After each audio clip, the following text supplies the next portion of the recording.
ගෞරවනීය ස්වාමීන් වහන්සේලා ඇතුළු සර්වාගමික පූජකතුමන්ලාගෙන්ද පැමිණි ආදරණීය ඔබ සමගෙන්ද අවසරයි. මුලින්ම විපක්ෂයේ වගකීම අඳුරගත්තු විපක්ෂයේ කාර්යභාරය අඳුරගත්තු දේශපාලන නායකයින්ට දේශපාලන පක්ෂවලට තරුණියක් විදිහට මගේ ගෞරවය පුද කරනවා. මේ ආණ්ඩුව බලයට ආවෙම පට්ටපල් බොරු කියලා. ඔබට මතකද රජයේ වාහන විකුණලා ඉස්කෝල හදනවා කිව්වා. අවුරුද්දක් ගියා හදපු එක ඉස්කෝලයක් නැහැ. රටේ අගමැති ආචාර්යවරියක් වෙච්චි, රටේ අගමැතිතුමිය කාන්තාවක් වෙච්චි, රටේ අධ්‍යාපන ඇමතිතුමිය එදා 100%යි කියලා ගහපු ටී-ෂර්ට්ස් ඇඳගෙන දුම්රිය පෙළවල් ගානේ, බස් හෝල්ට් ගානේ පත්‍රිකා බෙදුවා, කොළ බෙදුවා.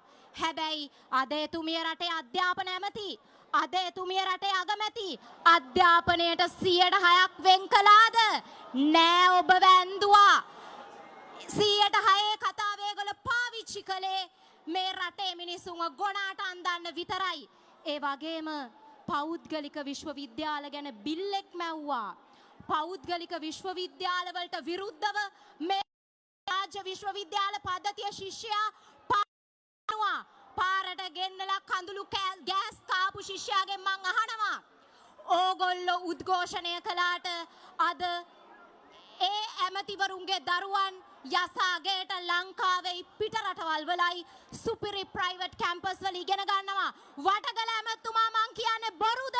බොරු නම් උත්තර දෙන්න. කඳුළු ගෑස් කාපු ඔබ ඇඳුනා, ඔබ රැවටුණා.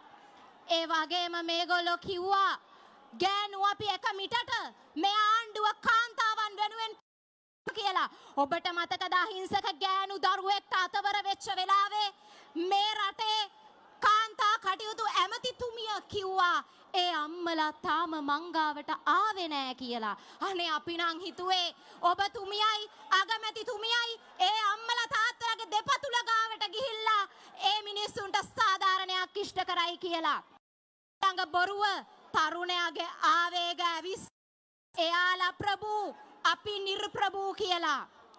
එහෙම කියපු අය අපි නම් කාගෙන් හරි ඉල්ලගෙන කන්නේ කියපු අය, අපි නම් කවුරු හරි දෙන කෙහෙල් කනක් කන්නේ කියපු අය, ඔබ තමුන්නාන්සේලාගේ කෙහෙල් කනත් දැහැගත්තු පල් හොරු අද එයාලගේ වත්කම් බැරකම් එළියට එනවා ක්‍රිප්ටෝ වලින්. ඔබ රැවටුණා, ඔබ ඇඳුනා, ඊටමත් තුච්ච විදිහට ඔබ රැවටුණා.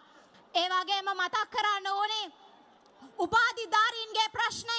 අර තඹුත්තේගම රම්බණ්ඩගේ කොල්ලා, අර ඔබ තමුන්නාන්සේලාගේ පන්තියේ එක්කෙනා, ඔබ තමුන්නාන්සේලා පත් කරගත්තු ජනාධිපතිවරයා, අන්න එයා කියනවා උපාධිධාරීන්ට රස්සාවොන් නම් විභාග ලියපල්ලා කියලා. හරි සතුටුයි.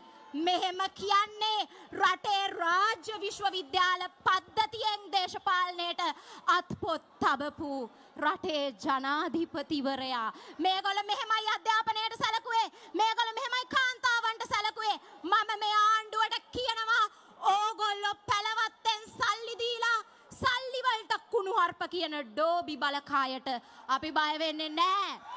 සල්ලි වලට කුණුහරුප කියන ඩෝබිලට බෑ මේ රටේ විපක්ෂයේ මතදරන මේ අපි නොවන කාන්තාවන්ගේ භාෂණයේ අයිතිය නැති කරන්න ජෙපි බලකාය කියන කුණුහරුප වලට බය නෑ අපි. මේගොල්ලෝ කියනවා ලක්ෂයක් මරලා හරි බලේ ඉන්නවා කියලා. තව එක්කනවා අපි හතුරන්ට සමාව දෙන්නේ නෑ කියලා. තව එක්කෙනෙක් කියනවා අපි තව එක්කෙනෙක් කියනවා ඔබට මතකයි මහින්ද ජයසිංහ ඊයේ පාර්ලිමේන්තුවේදී පාර්ලිමේන්තු වරප්‍රසාද වලට යටත් වෙලා මොකද කිව්වේ? සද්ද නෑ කිව්වා. හැබැයි අද නුගේ ගොඩින් එන සද්දට එයාලට බය වෙන්නම වරුණි. මේ ඩෝබි බලකායට තව වැඩි කාලයක් හොදන්න හම්බෙන්නේ නෑ.